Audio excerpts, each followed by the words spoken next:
That's all from me for now. I'll have more in the headlines at 9:15, but for now, it's back to you two. Thanks very much, Sean. 6 Maasai warriors who are running in the London Marathon in a couple of weeks' time have been given a cultural briefing on how British people. The warriors, who are leaving their village in northern Tanzania for the first time, are running in their traditional robes, complete with shields and sticks, to raise money for water supplies back home. The guide supplied by British charity Greenforce, which works with the Maasai, includes the following 2 tips. Even though some may look like they have a frown on their face, they're very friendly people. Many of them just work in offices, jobs they don't enjoy, and so they don't smile as much as they should. And on the British to drink, they say that many people drink alcohol in England. They do so at bars, at home or at clubs, the English equivalent to a Maasai party. When people drink, they seem sillier or different.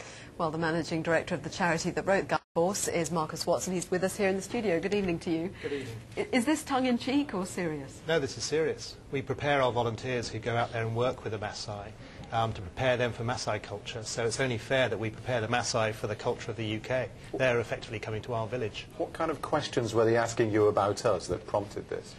Basically everything. They have only come across us. We started working with them nearly 2 years ago, and they are very open, they're very open ideas, and they love to absorb new educational ideas. So they've got to get prepared to coming over here to run the Flora London Marathon for the benefit of their village, to bring water to their village. You paint a pretty bleak picture for them, though. They must be wondering what they're going to be in for. I mean, you're saying that we're all grumpy and don't smile, hate our jobs. Not at all. It's making them aware. In their village, they've got 120 people in their village. They know everyone. They stop and they talk if they're walking along. If they did the same over here, they'd still be on the start line if their marathon started. So it's important that they realise it's a different kind of culture. If people walk past them in the street, it doesn't mean that we're being rude. We've just got a job to do. You've given them some specific guidelines about their underwear, I believe. Yes, yes. Unfortunately, a little bit like our Scottish friends, they don't wear anything underneath. So at the moment, they're just coming over in 2 robes. So we're trying to persuade them to wear underwear. At the moment, it only stays on for about 5 minutes. What will they be wearing to run the London Marathon? Exactly their traditional clothes. They'll have their swords, spear, and their 2 red robes. Run with the swords and spears. Exactly. That's for them. That's what they're used to running with. Wow. In the same way as for us to take off our training shoes and run barefoot, that would be unnatural for us. I wouldn't fancy running in front of a guy behind me with the clips. Yes, exactly.